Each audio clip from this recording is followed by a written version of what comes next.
Good afternoon, everyone. I'm attorney Marwan Porter, and I'm here with members of my legal team who is representing the interests of LaKen Woods. I'm here with Broderick, here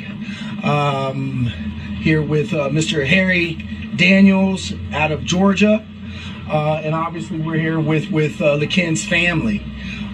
We're here to provide a brief update in terms of what we know and the status of LaKen. Members of my legal team have went to see him. He's still in excruciating pain. I believe he has a ruptured kidney, migraine headaches, and he's hurting, really bad. And you know, as I said yesterday, you know, practice what you preach. If you preach transparency, practice transparency. Not partial transparency, full transparency. Anything less than that only raises more questions. And we do have more questions. And I think since that, there has been additional body cam footage that has been released. And you've all seen it. Several knees to the head, elbows to the head, punches to the face. Basically, it's like a UFC ground and pound beatdown. Yeah. That's what it is. A UFC ground and pound beatdown by trained professionals, allegedly. And maybe that's why we're here. We need to call into question, because what the sheriff said was their conduct was in line with JSO policies and procedures. So if that's true, getting a UFC beatdown for refusing to put your hand behind your back is consistent with JSO policies and procedures. And that's problematic. That's problematic. And so we are here to hold everyone accountable, and we are listening to every word you say. And when it's time to call bullshit, I'm gonna call bullshit. Because you're not gonna sell me chicken shit and tell me it's chicken salad. Okay? You saw what happened. It is unacceptable. And fortunately, he's okay at this point in time. He's doing a little bit better. But those knees to the face, they try to kick in his skull. Okay, and it's problematic, and we cannot tolerate that. And we will not tolerate that, not in our community. And we need to say what's acceptable and what's not acceptable. And again, when you start bringing up the past to try to justify what you did in the present, it raises more red flags. One has nothing to do with the other. Okay, when part of the statement, you say that the gun that you found belonged to another individual who admitted that that was his firearm, but you place a gun charge on LaKen. How does that make sense? Okay, you see from the body cam that the drugs that were found were in the back seat, under the seat. And you say LaKen was in the front passenger seat. And you place judge card charges on him. Okay, a lot of it doesn't make sense. And you're on paper stating it, and you've stated it in your reports. So we don't want this situation to be a whitewash situation where you are trying now to place charges on LaKen to justify the conduct of your officers. It's unacceptable. You're talking about a young man's life. All right. So, you know, with that said, I'm going to introduce Mr. Daniels. He has a couple words for you as well. All right. Harry Daniels, National Civil Rights Lawyer. I'm no stranger to Duval County down here, no stranger to the Jacksonville Sheriff Office. Misconduct. I've been out here several times dealing with this Sheriff Office, specifically with some of these officers in this gang unit. They got a modus operandi. They stop people for pretextual reasons to do what? To assault, terrorize, and tear this community apart. We've been to these steps several times on multiple cases with the same exact officers. You know, so I knew it was Captain Waters, Sheriff Waters, to his interview yesterday, Marwan, and he talked about his sheriff office violated no policy. Well, did you see how they cut the video off and they slammed him in the LaKen in the ground? You see, That's clearly a violation of policy. You see, when a person falls face forward from being tased, one would think that he probably got some type of dazed, disoriented confusion. Right? And when you asked for his hand, did y'all see where he showed his hand to him? Yeah. He asked me, let me see your hand. But that wasn't enough for them. They saw his waist. They saw he was unarmed. But they continued to beat him over and over again. We'll be very clear. Beating near the person in the head is not this use of force, it's deadly force. That's been opined by experts across the nation. Now, I didn't see anything on that video, Marwan or Ms. McClain. I didn't see anything on the video that warranted any type of force, let alone deadly force. McCain probably weighed 160 pounds, soaking wet. Those officers well over 200 pounds.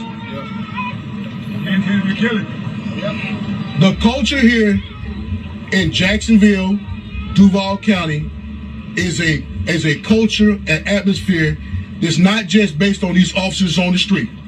It's always to the top. We don't have a bad apple. We have a bad apple orchard.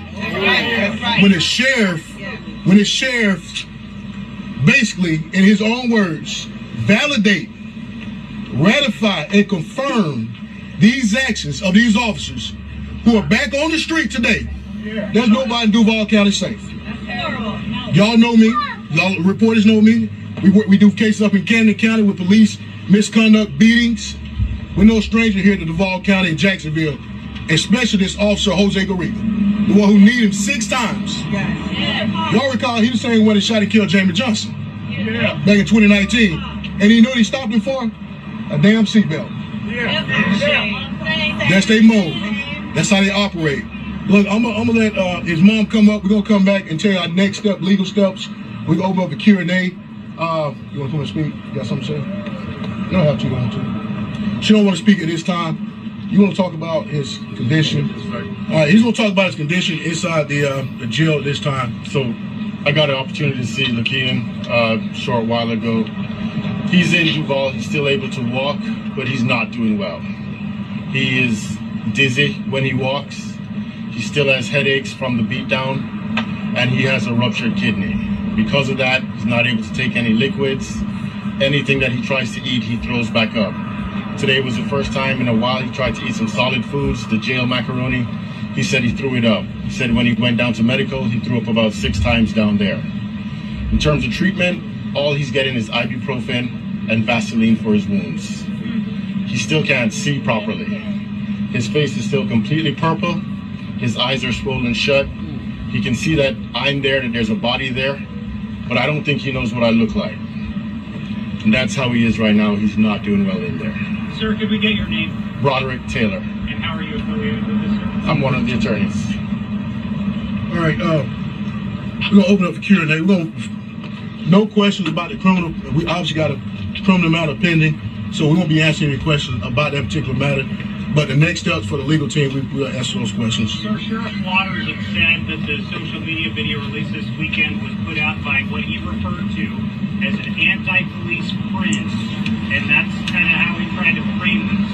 Can you respond to that, sir? He said it's an anti-police fringe. That who put out the video, and he says they manipulated the video to make it to kind of outrage the Well, I don't know anything about the manipulated video. The video we put out ran from the start to the end. So there was no manipulation on our end. We put out a 6-minute long video. If you're talking about a video that referred possibly somebody being kicked, we can't control what people do on social media. That's not our control. But for his legal team, this family, the video we put out was a video from a bystander who was recorded and saw the whole incident. And what we saw in that video, we saw Lakeem getting beaten, slammed to the ground in handcuffs. You see, if you look at step by step, if you say that the taser was justified, then you go on to the next step. What about the punches in the face? What about the kneeing in the head? You gotta look at step by step. And the video we put out obviously showed unlawful force. So to Sheriff Waters, talk about that video instead of the video that somebody else put out.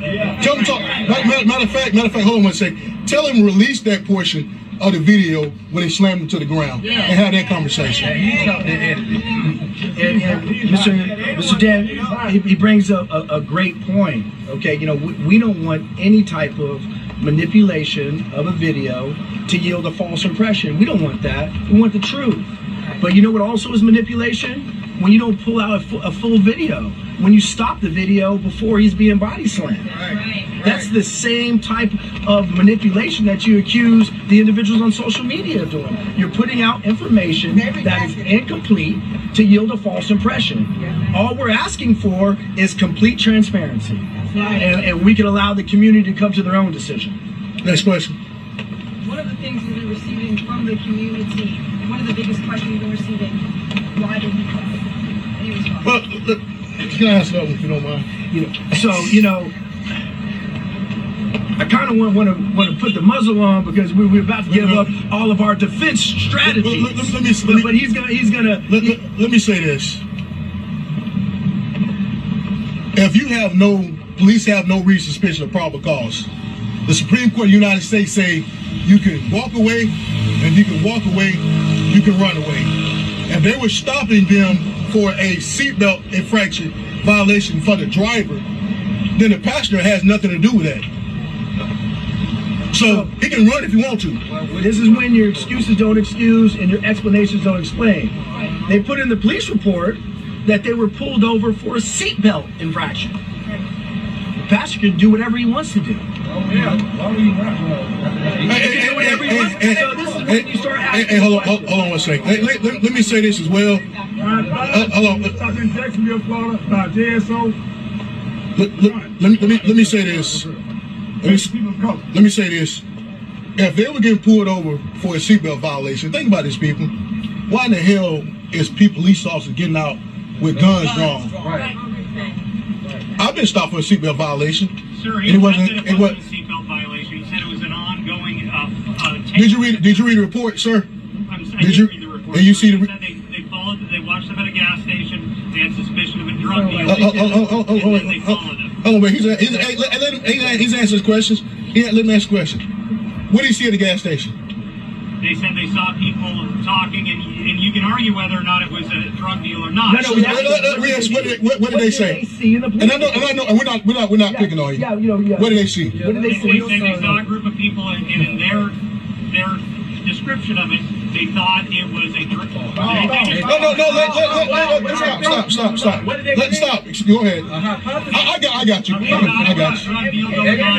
Yeah, he's answering a great question. Let's go. We're glad he asked the question. And they followed, and they say they used the seatbelt as their reason to pull over to intervene. Exactly. That's exactly right. That's the point. So, and thank you for that question. I understand.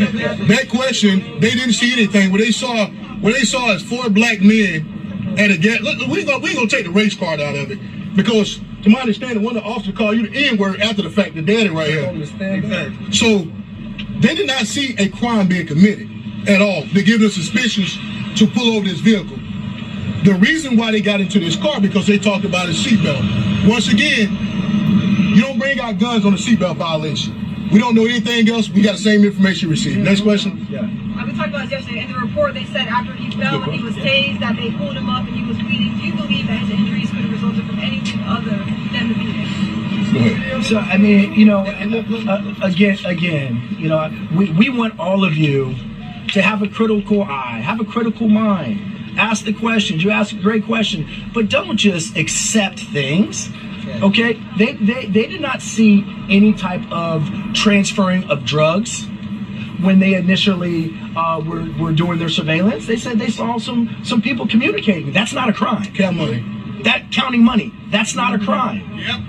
Okay, and then they pursue them and they said, oh well, one doesn't have a seatbelt on. Okay, well if that's the reason that you're using to pull these individuals over, then the passenger can get out the car and leave. And that's what we call it. That's what we call a pretextual reason for that seatbelt. And so, but what you're seeing now is okay. Let's create something that doesn't necessarily exist as the facts show. We're trying to create a situation. And so, to answer your question, no, he doesn't. LeKen doesn't end up looking like a Halloween mask of Emmett Till from one fall on the ground. Yeah, and you can see from the fall, the initial fall, what was his injuries at the time versus after the fact. So if you didn't stop, if you didn't stop the video, you can see that. So that's a good question, though. So, sir, the chin, the bloody chin that we see in the video, that could be the fall from the taser. What do you account the other injuries, the scrapes, the bruises? I think hold on, guys. Hold on, y'all. Hold on. I think that you can, without a doubt in our mind, we'll count the swollen eyes, the ruptured kidney, to the beating that he took by JSO Police Department. He was struck almost 6 times, and one of the officers, Garriga, says in his report, you read the report, right, that he accidentally might have hit him in the head. But look at the video when he's grabbing his head and kneeing him like a UFC fighter. That's not an accident, that's intentional. And our experts have already determined that is an intentional act. Go ahead. I should have asked y'all to identify yourself, but go ahead. You mentioned the ruptured kidney. That's a big thing. So, did the hospital agree that he has a ruptured kidney? Did they clear him to be released from the hospital to jail? We're not going to release anything about his actual medical records itself, but what we've been told, incredible source, that he suffered a ruptured kidney. So, any other questions? You described Jacksonville Sheriff's Office, I think something along the lines of an orchard of bad apples. Culture of bad apples. So, an orchard. If you can't appeal to the supervisor, who is Sheriff Waters, who do you appeal to? The Department of Justice. We already got a petition in line to Washington, D.C., Department of Justice. Because this is, when you also see the Jacksonville Sheriff Office investigate themselves with the deal they got with the state's attorney's office over here, that because you would think in this case that the Florida Division of Law Enforcement come in to investigate. See, in Georgia, the GBI would have came in and did the investigation. But JSO investigated themselves. And last time I checked, if you investigate your own house, you gonna find any wrongdoing? So this is a culture from the top. So we need to come in, Department of Justice need to come in, and not just investigate this matter, but other matters that's happening in this city. It's been multiple times. They just started releasing body cams footage a year ago. And obviously in this case, with the release of a amateur video cell phone, they had no choice but releasing, and they still have not released the whole video. But to answer your question, absolutely, Department of Justice, and we'll send y'all a copy of that petition. You filed that petition? It's not a file; it's a matter of letter, and we'll send it over to you guys. Any other questions? Hopefully you can sign it. Any other questions? Going once. One of the things the sheriff mentioned yesterday in his press conference was that there may have been some connection to gangs. I wanted to present that question to you. What's your name? Let's see if possible. Let me tell you something. And my brother right here said it. I could have said no better. When the police start talking about the person past, you need to be concerned about their present. So, gang affiliation, past charges has nothing to do with that deadly force they used on that day. Right. Has nothing to do with it. After you subdue. Regardless if he broke the law in the past, you can't break the law and arrest a person and bring them into custody. That's exactly what they did. Go ahead. So yesterday, the sheriff was saying that I didn't see the sheriff interview, by the way. I didn't see it at all. So thank y'all for letting me know. he said that your client faces a probation violation charge in Lincoln County. Are you representing him on that too? No, we don't represent him on that probation charge that stems from these charges. We have full confidence these charges, based on the evidence we've seen, it should be exonerated on it. Obviously, criminal defense attorneys will deal with that matter. But like I said, that probation has nothing to do with what they did with him on September 29th. Sir, can you clarify the difference in your perspective between excessive force versus a normal use of force in a So you got a force continuum, and let's turn to law enforcement. I used to work in law enforcement myself. So when you have an incident where force is warranted, the force can end up being hands-on, or it can be deadly force, but it has to be justified. In this situation, you have LaKen on the ground in a prone position, who's obviously hit his face on the concrete already and dazed. There was no threat of deadly force there. The argument, they're saying that, oh, he can see his hands, the waist, but you can see in the video he's flipped over multiple times.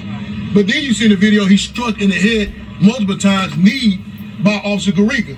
That's deadly force. So deadly force is not warranted when you're just trying to put handcuffs on somebody. Deadly force is warranted when the person that's trying to use deadly force against you. And clearly from the video, that didn't happen. So that's what I mean by excessive, and I would go a step further. I'll say the force is unlawful use of force. And the reason why we petition the Department of Justice, not just an investigation as to this incident, but to the sheriff office and other cases. And the Department of Justice come in and they find wrongdoing, that's when FBI come in and arrest the police for misconduct. That's what we're pushing for. Make no mistake about it. Mom and Dad, you want them in jail, right? Right. Want them in jail. Any other questions? Any other questions? All right, thank you guys. I appreciate it. Oh, y'all didn't answer. Never mind. Y'all didn't answer. I ain't gonna tell You're you. able to send the letter out. You're going to email that out, or how? Oh, we get out. We get out to you. It's been draft. We get out to you. All right. Thank you. We'll obviously we'll keep y'all updated what's going on in this case. Thank